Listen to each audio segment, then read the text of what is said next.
Driver, start your engine.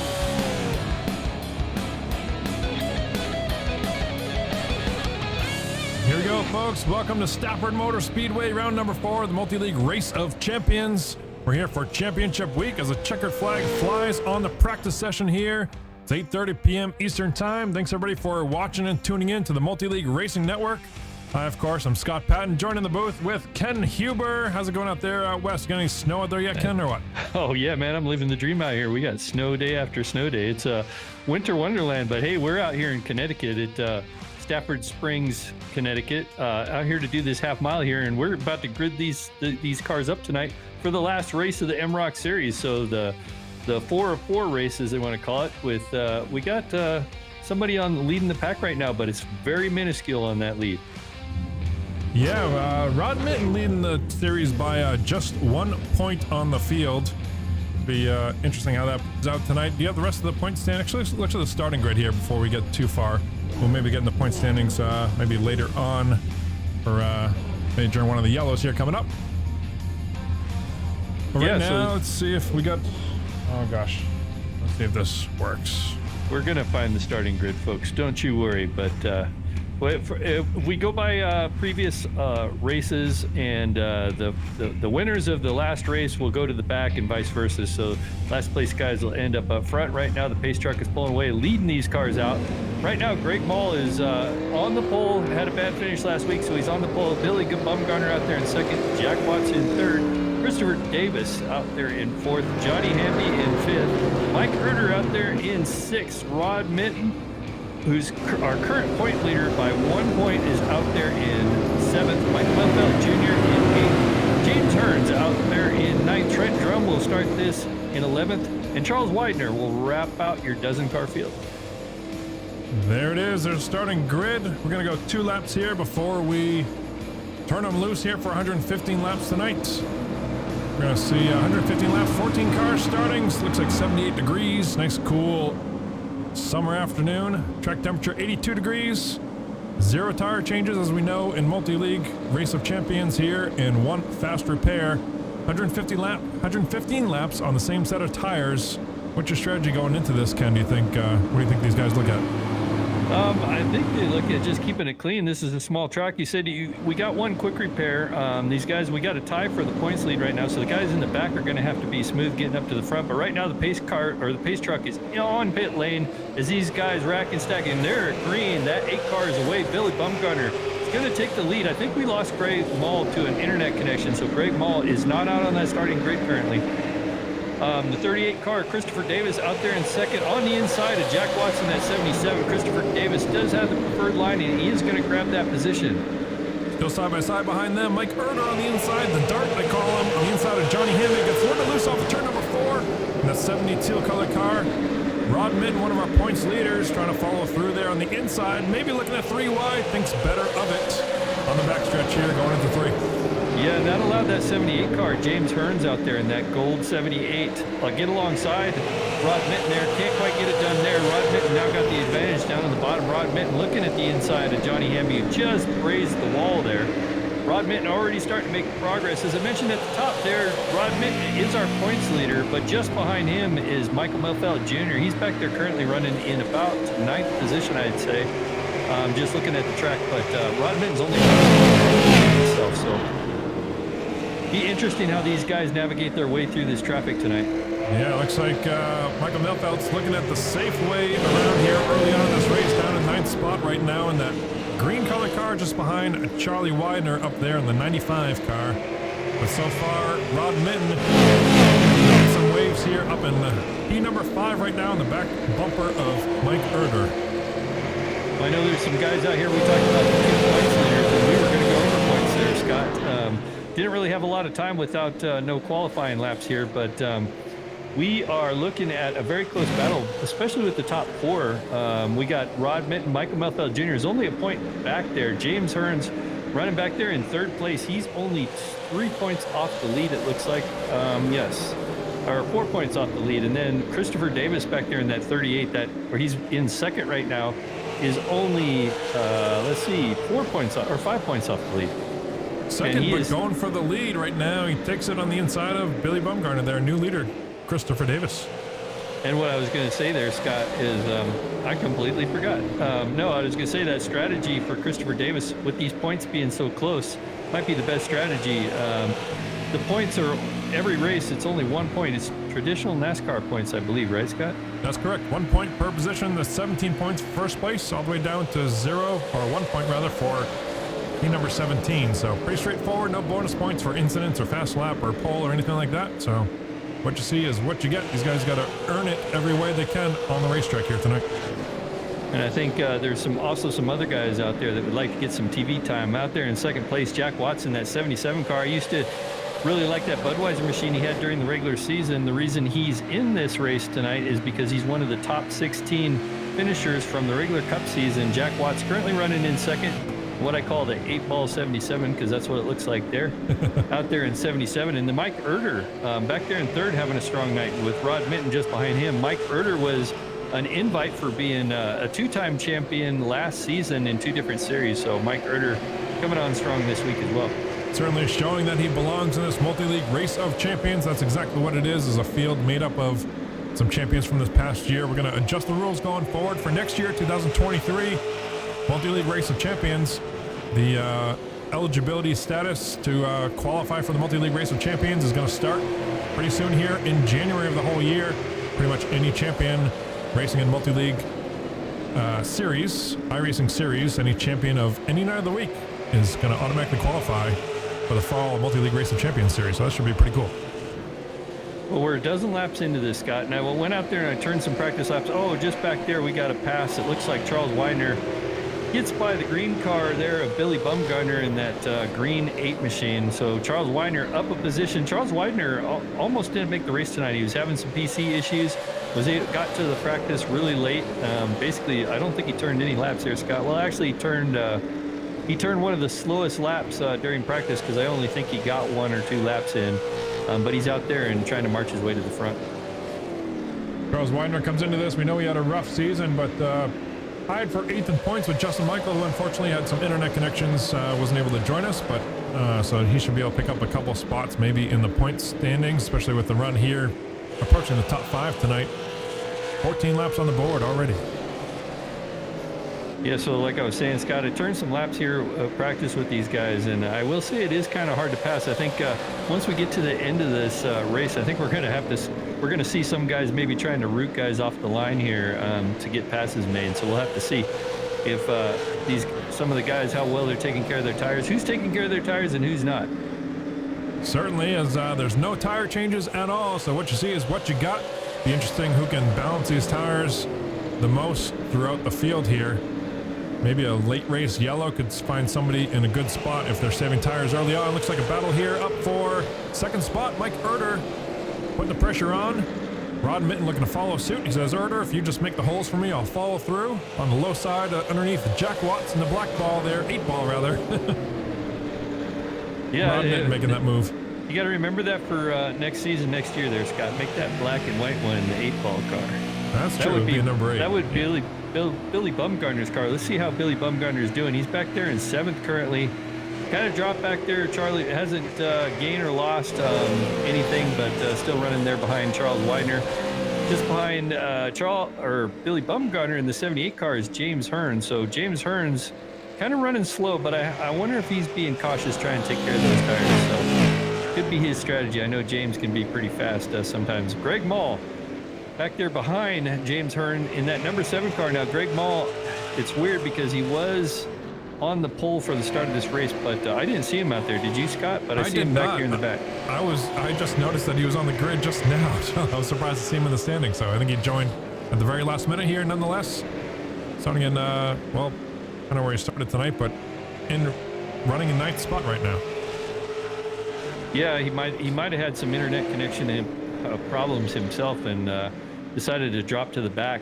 Sometimes what happens is people have internet connections. They won't totally disconnect from the service, but they're out there on the track. And if they're not careful, they'll just reappear in front of a crowd of cars, and it creates controversy, so to speak, as a car just magically pops up in front of everybody. So he might have just pulled out of the way and dropped to the back for the start of this. We're on board right now with Rod Minton. Let's do a little cruising on these cars, see what this driving line is like. At Stafford, it tends to be a low line dominant track. I think you would agree with that, Ken, but as we watch Rod going into turn number 3 here, compared to Christopher Davis and Mike Erder in front of him, looks like a little bit more of a diamond maybe. He's kind of coming up in the center of the corner there. I agree with that, and that's kind of what I was noticing in practice. I wanted to diamond the car through the corner. But when you're diamonding like that, that also opens up the bottom for somebody to sneak a nose in there. So that's what you got to be careful. You're watching your mirror and that front windshield while you're driving, just to make sure somebody doesn't try to tuck a nose into you. Absolutely. When I'm approaching a car from behind there, it's kind of fun to, when you know that they're diamonding the corner and they don't see you coming, and you just kind of stick the nose right in there and make a hole per se. That's maybe what Johnny Hamby's trying to do, one of our road racing specialists. Johnny, I think, has a win this season, right? Did he win that? Well, he won at Homestead Road Course. Is that right, Ken? I think he did, yeah. Homestead Road Course. So he's got 1 win on the season. He's currently, I believe, let me see, he is in 5th place in points. He's about 10 off the lead. Yeah, 10 points. He's tied for 5th with Greg Mull. So him and Greg Mull are going to need some suffering from the other top drivers to have a chance at this. But they do have a chance. We got 12 cars on the track. So they have a chance, a small one, but it can be done. Chip in a chair, they say. They're in the race. They're here ready to race, and everybody present tonight certainly has a shot at the championship should the cards fall their way. But right now, it looks like the Rod Minton show. If you're him, as eager as he's got to be to maybe get the first, maybe get this pass around Erder, he's got to feel pretty comfortable knowing that he's sitting in kind of the catbird seat as far as the championship goes right now. That's true. And one thing I'll say about Mike Erder back here, one of our other season champions, Mike Erder hasn't seen a lot of success on multi-league TV lately. But you and I both know Mike Erder is no stranger to victory lane, and it's kind of strange not talking about him more. He seems to have had a lot of bad luck this past season, but maybe he can put it together tonight, heading into next season with a great finish. Yeah, certainly when I think of Mike Erder in that 117 car, I certainly think of him as a short track racer at heart. I think that's where he excels the most, so no surprise here to see Mike Erder in the top 3 running a solid night here. Well, they're coming up on lap traffic. It looks like Trent Drum might be out there struggling a little bit, which I find surprising because he had a pretty good practice lap times. 19.5, that puts him about mid-pack, a little less than mid-pack, but he's the first car that's in danger of going a lap down. There's Trent Drum in the 12 car, the blue car right there. You can see the gap back to Christopher Davis, our actual leader in that teal colored car. Color that's very unique to him. Yeah, and he last season raced 2 different kind of cars. I believe it was the Wendy's car that was that color, and Christopher Davis usually takes the teal car, but then he was racing something else. Can't remember what that was, Scott. Was it a Wendy's? Was it the Wendy's car that you mentioned, right? Yeah, he had the Wendy's, and then he had something else. I don't remember what it was. I just remember the Wendy's, because I like that one. I like the... Yeah, that was a cool one. Well, Trent Drum is now going a lap down as the leaders go by. I have a feeling he just let him by. Trent Drum looks like he's struggling out there tonight.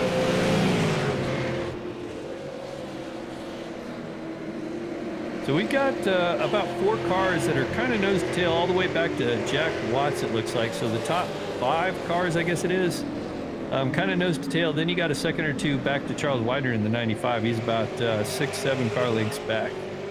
And he's leading his own pack. He's got the 7 and the 8 car back behind him, as those cars are going by the lap car of Trent Drum at the moment. Charles Widener started in 11th, has been as low as 12th tonight already, so up to 6 is not a bad spot to be for Charlie, making room here, trying to come to the front of the field, clear track in front of him, see if he can put down some lap times. Let's look at lap times, by the way. Last time around, let's look at it. 20.132 for Charlie, 20.2 for your leader, so he's got some pace in that silver bullet there. Yeah, and I'm just back up here looking at the leader. Christopher Davis, when we're talking about diamond in the track, he was really going up high the last few laps. Kind of running down on the line, then running up high. Well, not so much here in 3 and 4, it looks like, but in 1 and 2, he's really drifting it up. Have to check this next time by. Might have just got in there hot and the car got away from him. No, he's going up high again. Not quite as high as he did last time, but there's that diamonding you're talking about. See if Erder, let's go on board maybe with Erder and see if he can close that gap. Let's look from the front bumper here down to turn 1 and 2. This is where you mentioned that Christopher Davis is making that diamond. See Mike Erder just kind of roll that bottom, fill in that gap there, and try to make the run off of turn 2. Close that gap just a little bit more. 2/10 off the bumper of Christopher Davis.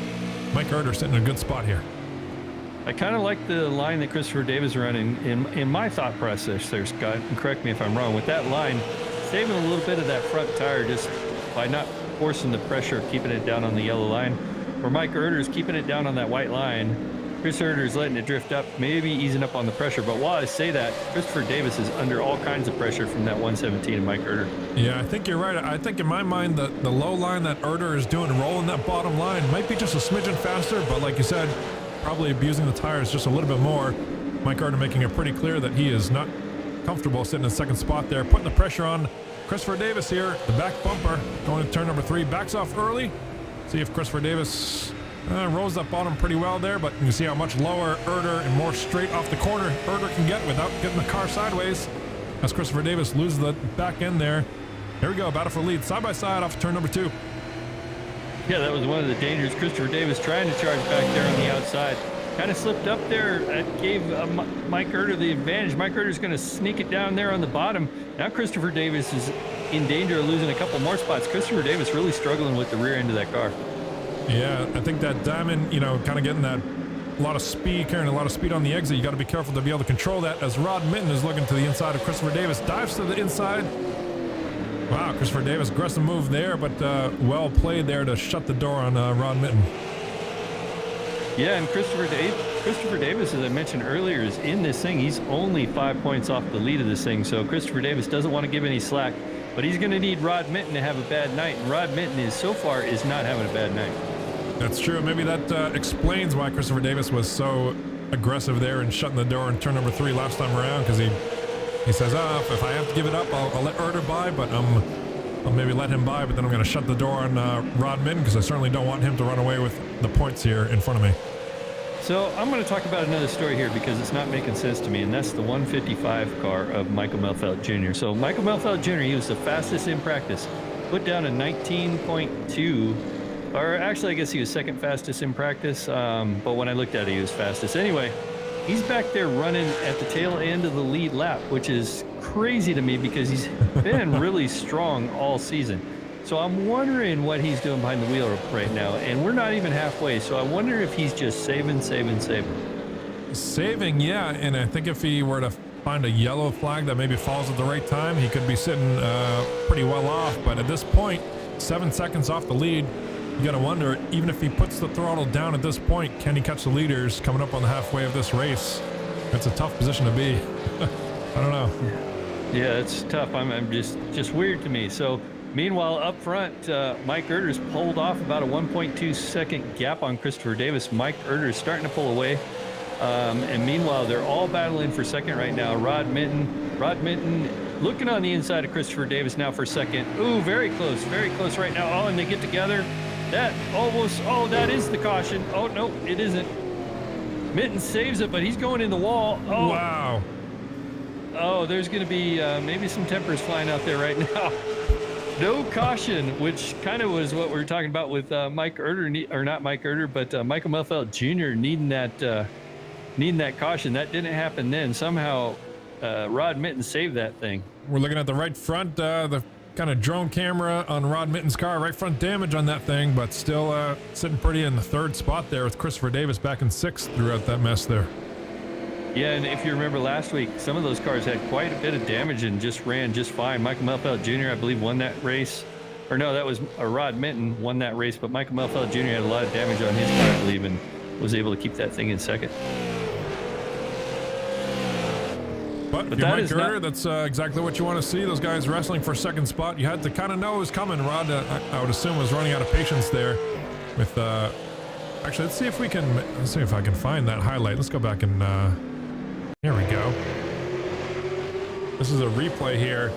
Let's rewind this maybe and go just to the inside. Yeah, just on the inside of turn number 3 there. We're on board with Rod. Let's look at Christopher Davis kind of shutting the door there in turn number 4. They kind of get together, and there you see Christopher Davis comes back down to the right rear rather, of Rod Mitten there as he smokes him down and mowing the grass in turn number 1. Tough break for both those guys. Yeah, really tough break because both those guys really strong in the points chase right now. Like Christopher Davis only 5 off the lead, Rod Mitten leading this thing. So Christopher Davis maybe jeopardize his chances tonight. Christopher Davis currently running in 6th, but you never know. Anything can happen. We are almost to the halfway point here in about another 7 laps. Mall and Force there working his way through the field here. 2.6 seconds off of the lead. Started in the back there and doing a great job as he puts pressure on Rod Mitten here for potentially a podium here. Looking for a 3rd spot here. Yeah, and I don't think Rod Mitten's going to be too keen on letting too many people go, because he's probably knows that he's only 1 point away from this thing. He's got Michael Melfelt Jr. that's his chaser. Michael Melfelt Jr. so far hasn't shown his cards yet, so currently running in 8th position. And then you got Charles Widener, who's been pretty quiet all night, but Charles Widener has drifted back. He's 5 laps down, I just realized. So I think he was involved in that last incident. And it looks like Charles Widener has parked it for the night with a lot of damage. Yeah, 7 laps down for Charlie there. And then, of course, you got James Hearns, and James Hearns has been really quiet tonight, too. He's also running in 7th with Michael Melfelt Jr. Just behind him in 8th, but Michael Melfelt Jr. starting to put pressure on him for that 7th position. So I wonder if Michael's decided to turn up the wick now. Yeah, I was just looking at the progression here on the leaderboard. Last time we talked about Michael Melfelt in the back of the pack here. He was 7 seconds behind, now just about 7.4, so hasn't lost a ton of time. I got to believe he still has some pace in that Super Late model here as he continues to diamond the track and come straight off the corner. Should get some momentum here on the front straightaway. Closes the gap on James Hearns, or I don't know, maybe he's comfortable kind of running behind him there, but I'm a little bit bewildered as well, Ken, as to Mike's strategy here. Well, the thing that Michael, and there goes James Hearns, just lets him by there. A lot of respect there. James Hearns about 3 points off Michael Melfelt Jr., so that might have been James Hearns saying, hey, you go up there and try to get it. Because at this point, Michael Melfelt Jr. is only racing Rod Mitten based on where all the cars are sitting right now. With Charles Widener out of this thing, really, it's Michael Melfelt Jr. trying to beat Rod Mitten for this thing. So it's going to be interesting if he can at least catch Rod Mitten. Mike Herter's going to have no factor in this when it comes to those two guys. So remember, too, not only does he have to catch him and pass him, but he also has to beat him by at least 1. Well, I guess that would be the tie, right? If he gets in front of Michael Melfelt, they would be technically tied for the lead. Is that right? That's correct. It'd be a tie, and we'd have a tiebreaker tonight. Which they both also have 1 win on the season, which would be the first tiebreakers. Nothing but fun. We've had a fun season here so far there, Scott. So you never know. Anything can happen right now. Rod Mitten is still under pressure from that 7 car, Greg Mall. Greg Mall still can't find a way by it. So Rod Mitten's still holding strong even with all that damage. So I guarantee you Rod Mitten knows where Michael Melfelt Jr. is, and he probably isn't going to like the fact seeing that car start to run him back down. And as we see Michael Melfelt Jr. now making a pass, Christopher Davis lets him by. So I think all these guys giving respect and saying, hey, you go up there and try to get this thing.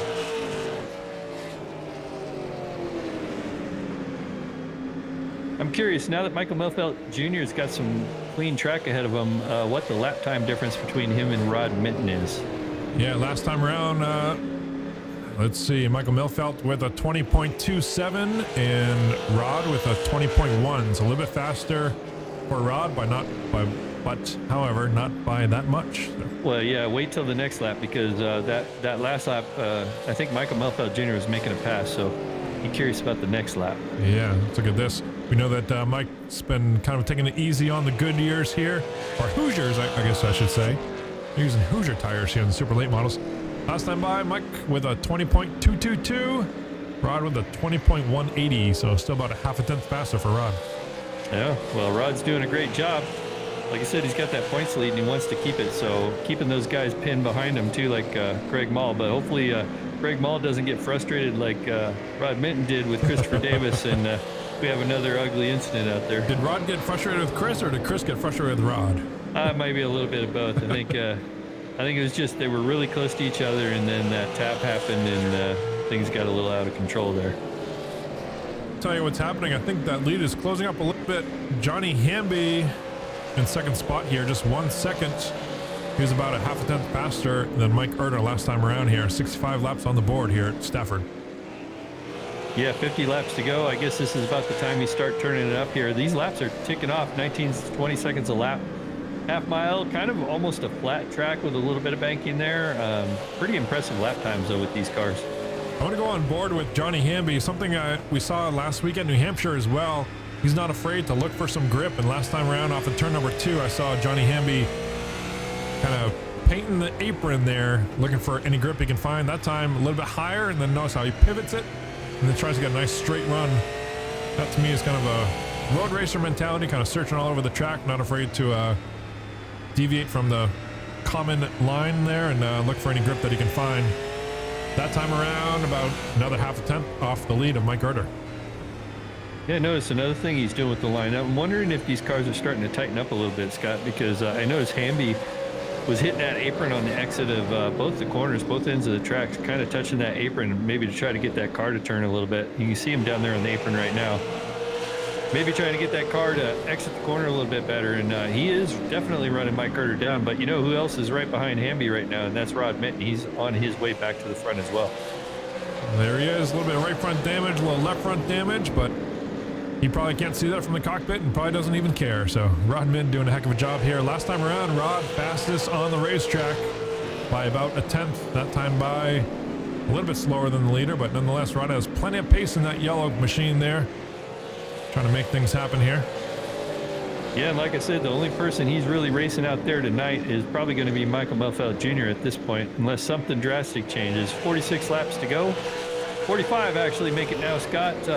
Steve Hamby and Minton and Greg Mall can run our leader Mike Erder down there in that lime or I guess fluorescent yellow. I guess that's a good time to call out Stone River Outfitters, because that's got fishing lure colors there almost. Yeah, a little highlight yellow there. But yeah, Stone River Outfitters, of course, our sponsor for the Stone River Outfitter Cup Series for the entire year of 2022. Appreciate them coming on board for the second year, so we put them on the rear deck lids of all these Super Late models to show appreciation for their sponsorship. So I gotta say, Rod Minton is looking really strong right now, starting to put all kinds of pressure on Johnny Hamby right now, who we spoke of earlier, trying to find a different spot all around the track to get faster. But right now, Rod Minton looks like he has got the car. I think Johnny Hamby's both holding up both that 92 and 7 at this point, because it looks like that 92 wants to go.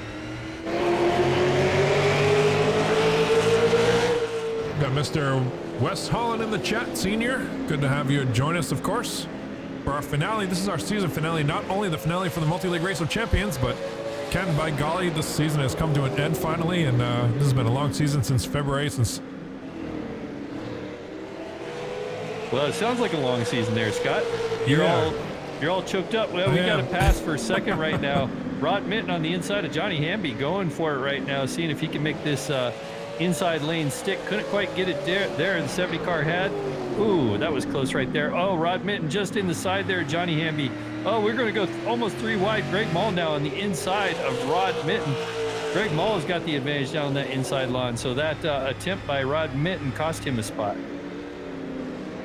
There they are. Greg Mall picking up that one into the podium spot. 3rd spot right now. Not to mention, let's go back to our 6th spot. Michael Melfeld. Remember, we talked about him being 7.5 seconds off the lead. Now just down to 6 seconds. So Michael Melfeld with a little bit more pace in that car here in the second half of the race. Yeah, well, he's going to have to start bringing a lot of pace there, Scott, because he is. We got 39, 38 laps to go, so he's going to have to reel in that 6.5 seconds. James now. Hearns through the grass here. Don't mean to interrupt you, but mowing the grass to pit road. Let's maybe look at a quick replay here, and we'll see what happened with James here. Gets down on the apron, gets loose all by himself, and mows the grass down there on the front stretch. Does a great job of keeping off the racing surface, and we're still racing green. Pulled a Connor Ward down there on the infield. I guess you didn't get that joke there, Scott. No, Connor Ward? Connor Ward? Yeah, Connor Ward, the lawn guy. Oh, yeah, mowing some ryegrass down there. Yeah. I gotcha. Right now, I'm like, I know I've heard that name before, but I can't. Right now, I've got about a foot of snow on my lawn, so kind of a white Christmas guaranteed this year. Yeah. Wow, that's crazy. I think we've had a couple flurries up here in New Hampshire, but nothing that has stuck so far. If I'm lucky, I'll see the lawn again in May. Wow. That late in the season, yeah? Yeah, sometimes. Wow. Well, back up front, Mike Erder's now in some traffic right now, looking at the back of Billy Bumgardner in that 8 car, who's in danger of going a lap down. Bumgardner has had a pretty good season this far, but kind of struggled here tonight. And that dark green colored super late model. Michael Erder is hoping that he isn't going to get held up too much here. See if the 8 car is going to let him by. Looking at Michael Melfeld. Sorry about that, Scott. No, you're good. Battle of the green cars, I was going to say. Give it to Mike Erder there. Billy Bumgardner lets him by. Yeah, I'm looking at Michael Melfeld Jr. see if he's made up any time. He has just made up another 10, so he's about an even 6 seconds now back off our leader. But really needs to catch Rod Minton, and he's about 4 seconds behind Rod Minton, 3 and 1/8, I guess. So that's what he needs to make up if he's going to win this thing, and he has been running these guys down. But Greg Mall up here putting some pressure on Johnny Hamby.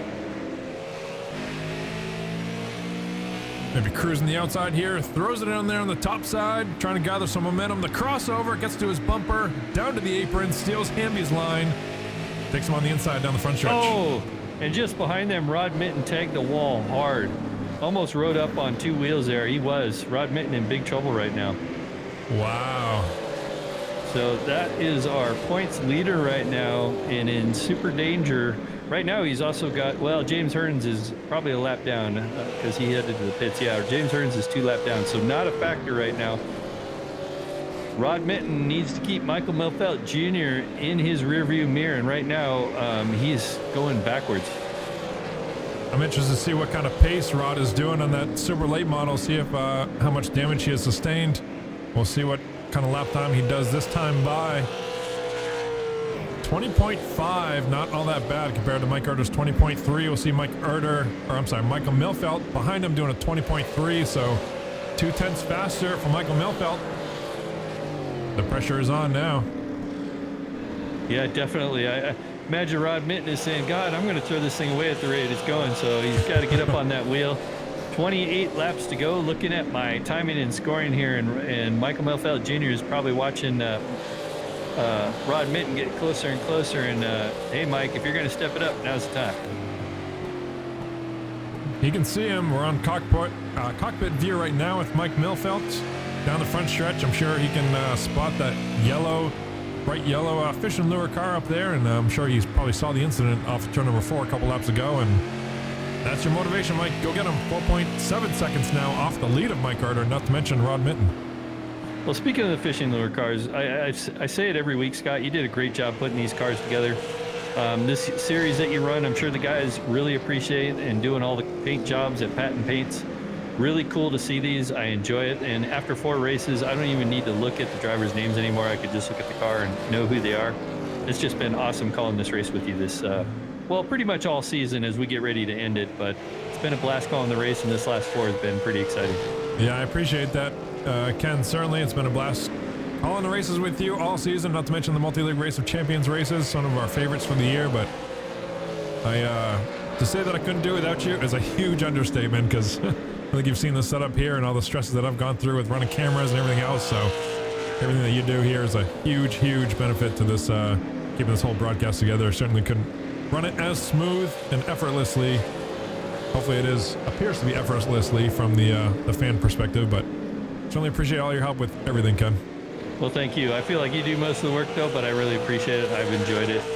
I'm back here looking at Michael Melfeld Jr. and Rod Minton. It looks like Michael's gaining about 1/10 of a lap, but with 23 to go, he's going to need to gain more than 1/10 now. That yellow car is getting closer and closer, and that'd be the 92 of Rod Minton. And as you pointed out earlier, Michael Melfeld Jr. can see Rod Minton out that windshield, but that's about it. Meanwhile, back up front, look at who is chasing down that 117 there, Scott. The Freedom Fertilizer color for Greg Mall, racing out in Nebraska, Aurora, Nebraska, I believe. Closing the gap, 0.5, just a half a second this time by. We'll see what kind of lap times we do and what the gap does here. That time by about a couple hundredths faster, not all that much on Mike Erder. Mike Erder's probably feeling the pressure, can see that blue car coming up in his mirror. Yeah, well, catching them and passing them is two different things, and Mike Herter's done everything right so far tonight. About 20 to go. Can Mike I got too many Mikes in this series tonight. Can Mike Herter hold off the hard-charging 7 car right now? Down to 4/10. Man, 20 laps to go. I think that's going to be a tall order here from Mike Herter, who's dominated most of this race so far here. Good to see him up here from Frankenstein Racing. Yeah, and Michael Melfeld Jr. back there running in 5th has made a little more distance on Rod Minton. However, it looks like Rod Minton is starting to run that 70 car of Johnny Hamby back down as well. So looks like both these guys have picked up the pace, and Rod Minton's gathered it up. He sees that 155 coming and knows he needs to get up on the wheel. Last time by, I noticed Mike's car out of the corner of my eye with a huge diamond in turn number 1. Not sure if it's just because he kind of overdrove it or if it was what he's planning on doing, but that time kind of a more typical, about 6 to 10 feet off the racing line there. This time a little bit more controlled. We'll see what lap times last time by, about 600ths of a second or so faster than Rod. We'll see what they do this time around. Yeah, full 10th that time faster for Michael Melfeld. Yeah, just under 2.5 seconds now behind Michael Melfeld Jr. with 17 laps to go. Boy, it just seems like it's taken forever for that 155 to get up there, though, doesn't it, Scott? It does, but man, he's been ticking away steadily. Maybe he's got a more accurate calculator in his head than I have in mine. I don't know. Quite possible. Back up front, nothing's changed. That 7 car still working. That 117 car of Mike Herter. You can see Greg Mall taking a little bit lower line, but can't seem to find a way around that green 117 at the moment. You nailed the nail on the head there. Catching and passing two different things. Greg Mall trying to close the gap here, but he knows, I'm sure he's eyeballing the checkered flag, and he knows exactly how much time he has to put the pressure on and try to make a calculated pass here on Mike the Dart Herter. Just checking intervals right now between Michael Melfeld and Rod Minton. Michael Melfeld's gained a little bit more. He's about 10 car lengths back there now, just a little over 2 seconds. So is running him down, and now Rod Minton just ahead of him has got a lap car he's dealing with, and that would be James Hearns in that 78, and then he's got Johnny Hamby up there for position, who's currently running in 3rd. Yeah, could these guys hold Rod up just enough for Michael Melfeld to get there? Not to mention, those cars would kind of be sitting ducks for if Mike were to get there. That's good news, because Mike not only has to pass Rod, but then also potentially pass one more car to guarantee the championship. Yeah, and we've got 2 storylines here. We got Mike Herter and Greg Mall trying to go for the win here with a little over 10 to go, 12 to go.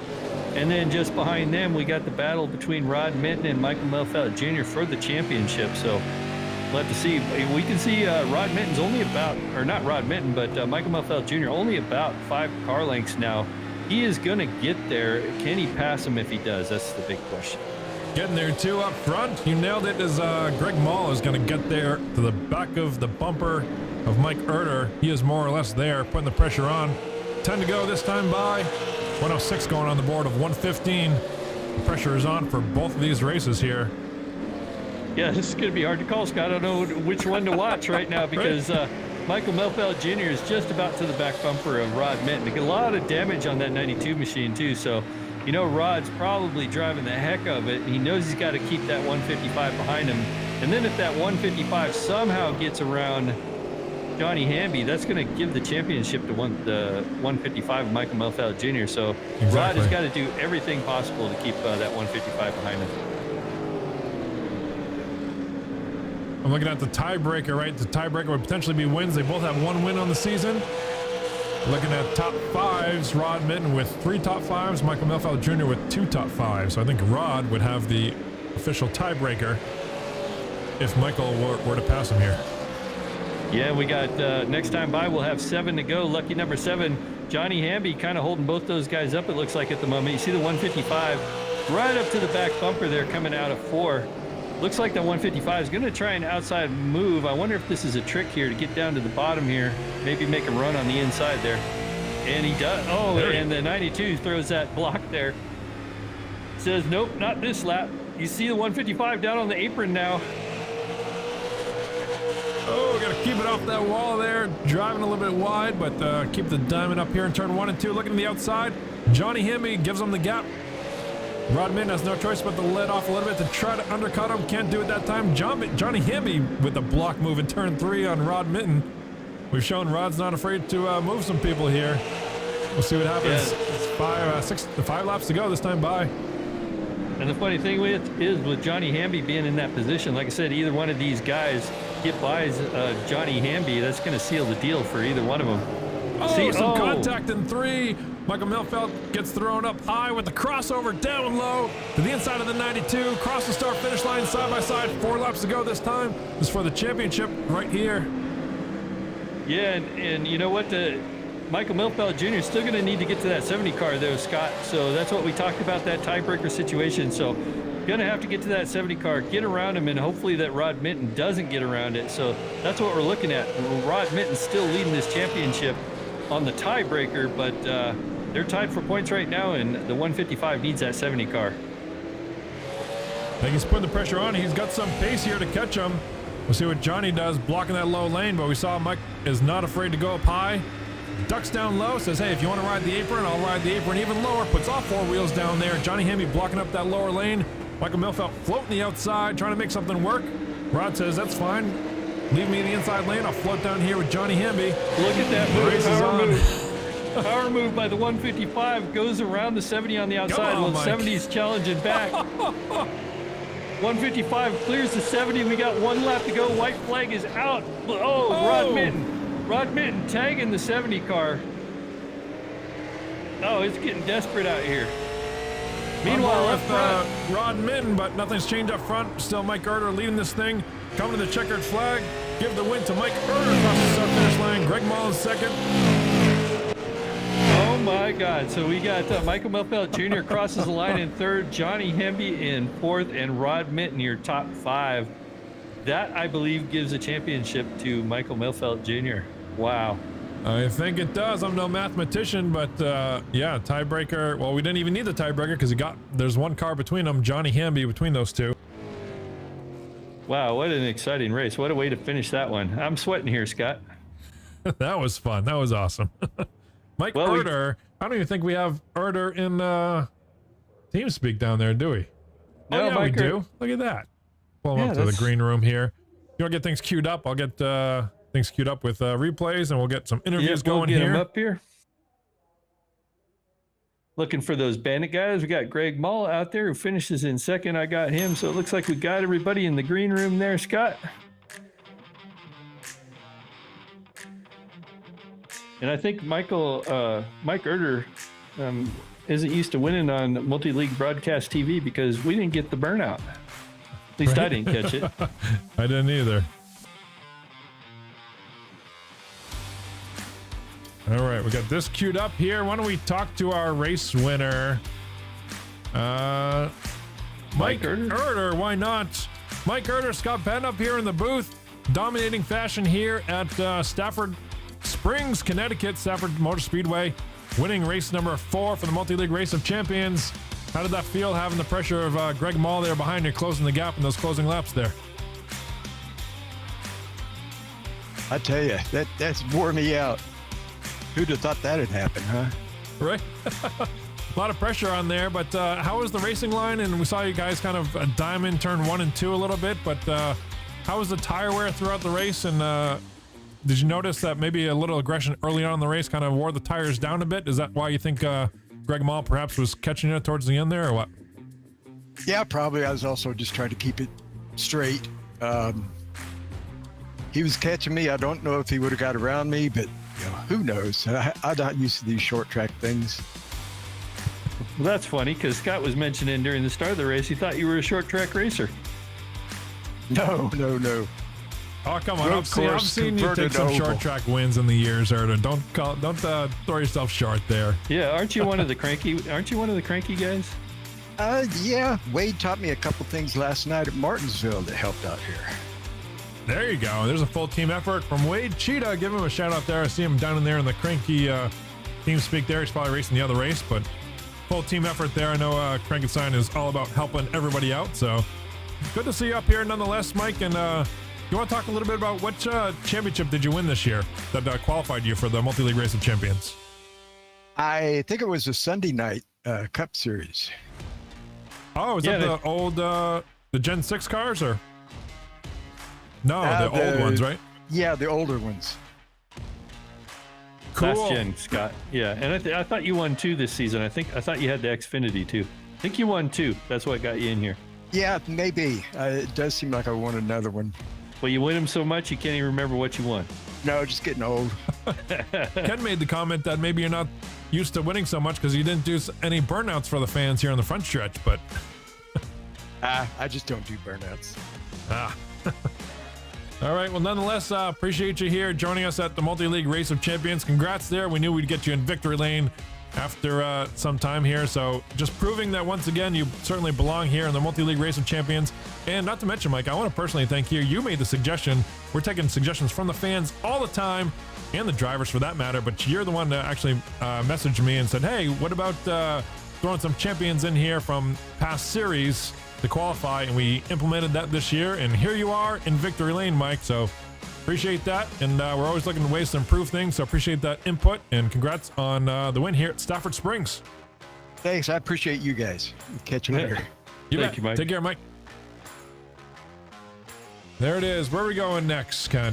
Well, let's go to our second place guy. That would be Greg Mall. There you go. Hey, Greg, Ken Huber in the booth. Hey, great job, Mr. Clockman. You didn't get the clock tonight. Started in second and finished in second. Kind of been the story of the race tonight. Yeah, got in the car just a little bit late, so had to start from the pits after that one. Wasn't entirely sure how the setup was really going to play out with the extra gear and whatnot, so tried to take it easy there first 10 or 20 laps or so, and kind of got a little bit of a feel for this track again. It's been a while since I've been at this track, but with these lighter late models and some extra horsepower, definitely made the exit of the corner, especially turn 4, a pretty interesting challenge tonight, trying to minimize tire spin and tire slide coming out into the front stretch there. But yeah, overall not a bad night. Wish I had maybe another 10 or 15 laps. I may have had a shot to get past Herder, but hard to say with hitting the fence there. I think we were coming to 5 to go. Thought our night might have been done, but still managed to keep some decent speed into the corners especially, and stayed right on Herder's tail there. Well, you pretty much answered all the questions I was going to ask you, but I was also going to ask you what happened at the start, because Scott and I were reading off the starting grid.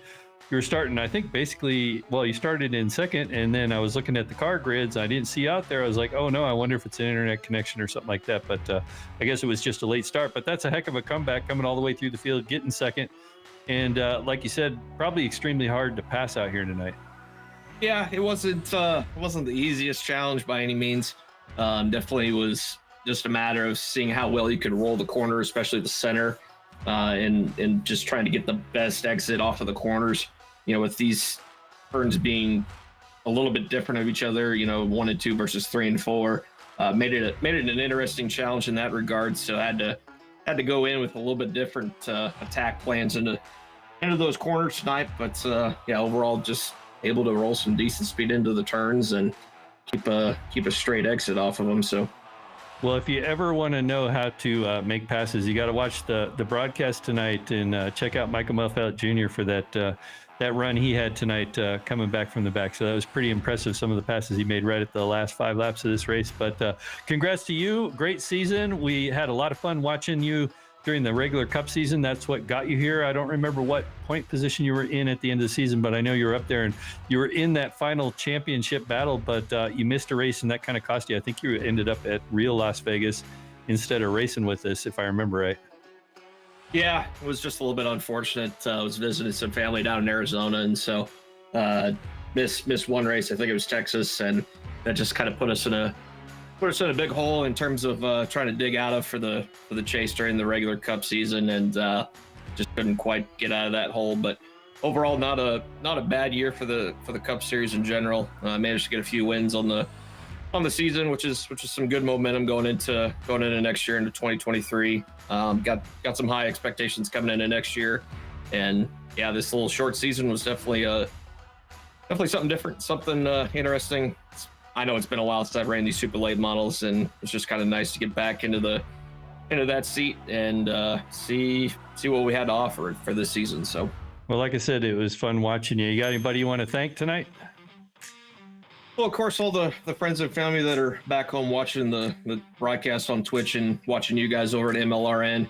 It's been a phenomenal broadcast. You know, you guys do a great job as always, and Kim putting on a great Cup season, and of course with MROC, no exception to that comment. And definitely looking forward to the next year's season for sure.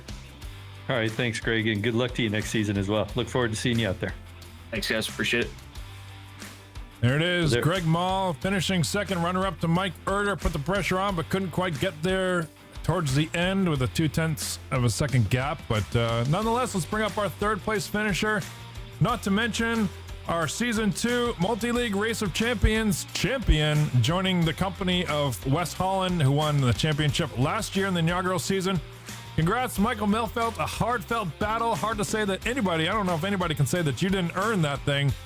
And I got to tell you, I think Ken would agree firsthand that we were both dumbfounded with your early strategy. Talking about the whole race that you put together, what you thought was coming into this race in terms of hanging towards the back of the pack, and then how did we pull it off towards the end there when it really mattered? That was crazy, boys. I mean, crazy. Right? I knew I was starting in the back, and I didn't think I had the speed to run up through the field unless it was just save tires and work my way up through the field as the race went on. Luckily, that worked out barely. Man, that last 10 laps was nerve-wracking. I gotta tell you, when you saw that, you probably saw Rod Mitten hit the wall off of turn 4, I think it was. Did you see that incident? And did you notice that maybe you were starting to gain a couple of tenths on him even more? And how nerve-wracking was that?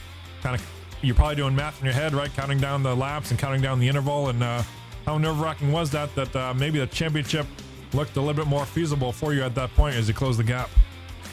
I did not know he hit the wall until after the race. We were talking.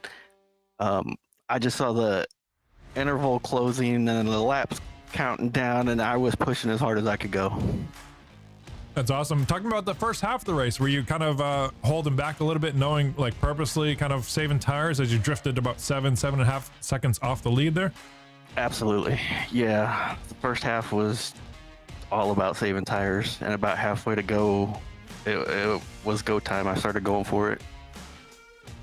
Well, that's awesome. Certainly you don't think of short tracks like Stafford, kind of in the same realm of tracks like North Wilkesboro or Martinsville, that sort of thing. You don't think of those tracks as typically being tracks that you can kind of lay back on 7 seconds off the lead and then close the interval at the second half of the race. But nonetheless, man, I joked with Ken, I think 3/4 of the way through the race, that you must have a better calculator in your head than both we have. I think we'd agree on that, because yeah, most definitely. I didn't see it happening, but nonetheless, hats off to you even more so. Talking about those last couple laps there with the pass around Rod and then ultimately around Johnny Hamby. I don't know if you knew where you stood in terms of the championship, but you needed that spot around Johnny Hamby. Did you know that coming into this race? I did not know that. I think Rod was like 1 point ahead of me. Would we have been tied if I was ahead of him? I don't know. I knew it was going to be close. You would have been tied with Rod, but Rod would have won the tiebreaker with the top 5 finishes. Actually, yes, that's correct. So Rod would have had one more top 5 finish, so you needed that spot by Johnny Hamby, and then furthermore, you needed Rod Mitten to not be able to pass Johnny Hamby, because that would have been for the championship in his favor. So you did exactly what you needed to do by 1 point. Multi-League Race of Champions Season 2 champion. Congrats, Mike. There, awesome job. Good to see you. Yeah, let me just give you a piece of advice, Mike. You can't act surprised. You gotta say, yeah, I planned all that, because Scott and I were up here watching that, and it was like one of the best things I've seen all season. Watching you go for that, and when you made that pass on Hamby, I was like, oh my God! You went to the outside, and I was like, he must know where the points are, because that was a power move by Hamby. Yeah, I'm telling you, the last 10 laps were nerve-wracking, crazy. Thank Rod and Johnny for racing clean. That's one of the best things about this league. But yeah, it was a blast.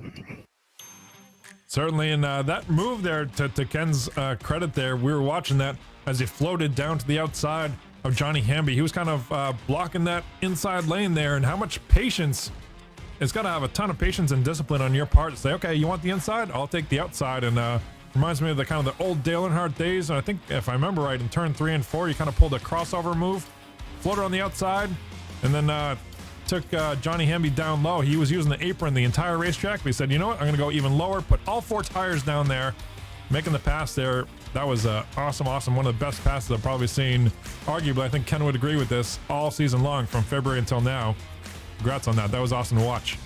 Thank you, guys. It was kind of a blur. I just was doing whatever I could do. I can totally relate to that. I know how that goes when the end of the season or the end of the race comes and you're like, I don't know how I got here. I don't know what happened, but it did. And so nonetheless, pull it off when it counts. Congrats on Michael Milfeld Jr. The trophy, I'm not sure if you're a member from last year, but we sent one to West Holland. I'm going to be doing a metal print of you here in Victory Lane. I'm sure you probably jumped off the racetrack already, but we'll get a nice metal print here sent your way. I know I have your address because you had sent a couple donations. And did you get the picture from Dick Berger? I did. Thank you very much. Awesome. So I got your address. We're going to send that off your way. Congrats on season 2 multi-league racing race of champions champion. And we look forward to see you in February to kick off the Cup Series. Hopefully you'll join us there, obviously. And awesome to see you. And I'm sure you're going to be a great champion, Mike. Congrats on P3 and the championship here tonight. Thanks, guys. I hope congratulations. I hope it made your jobs fun tonight. Well, it definitely was. Oh, you did. We were nervous in the first half. We were like, oh, I guess Mike's kind of out of this, but you proved us wrong for sure. So, all right, we'll catch you probably in February, Mike. Good to see you up here. All right, thanks, guys. Bye. See ya. There it is, Ken. What do you think from Stafford in the multi-league Race of Champions season? Our long season, February till now, and we have that burner for this MROC Series Championship by Michael Milfeld Jr. Kind of made it all worth it, didn't it? Absolutely. I think I heard some criticism from guys that were like, oh, Stafford and Homestead Road Course, and kind of arguing about the validity of these racetracks, but I think it's hard to argue with the validity of this finish here tonight.